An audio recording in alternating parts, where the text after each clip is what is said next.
So let's talk about research papers. The introduction is probably going to be the most difficult part of your research paper to formulate, and this is because it contains a lot of information. You need to set the context of what you're talking about.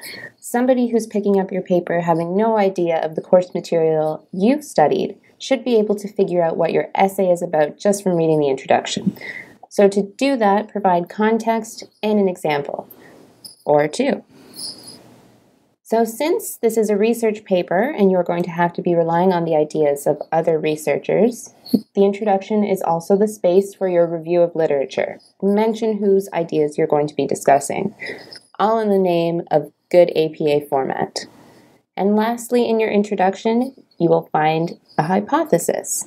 The hypothesis is the statement or idea that's going to guide both the reading and the writing of your entire paper. So make sure that you have a hypothesis you can support.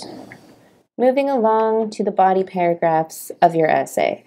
Now, although you had to put all of that information into your introduction, your body paragraphs are actually going to take up the most word count of your essay.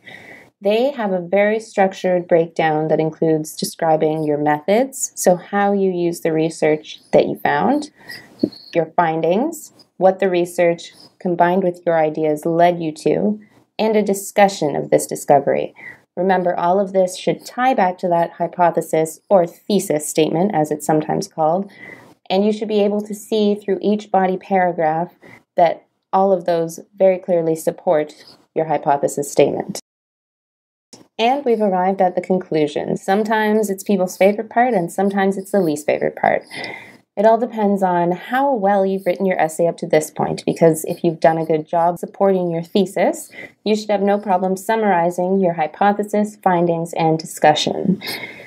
This can sometimes be difficult, though, if you haven't quite lined up your body paragraphs with your thesis. If you are having a lot of trouble summarizing your arguments, it's maybe an indication that you need to come up with better arguments.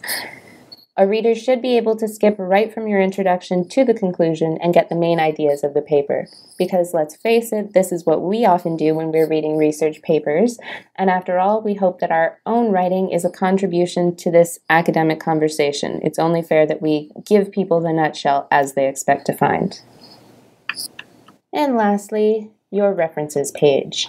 As I said, we stick to the guidelines of APA format. This means using in-text citations and a references page, not a works cited, references. See the OWL at Purdue for any more information on APA that you require to write your essay. I'm Sarah, happy learning.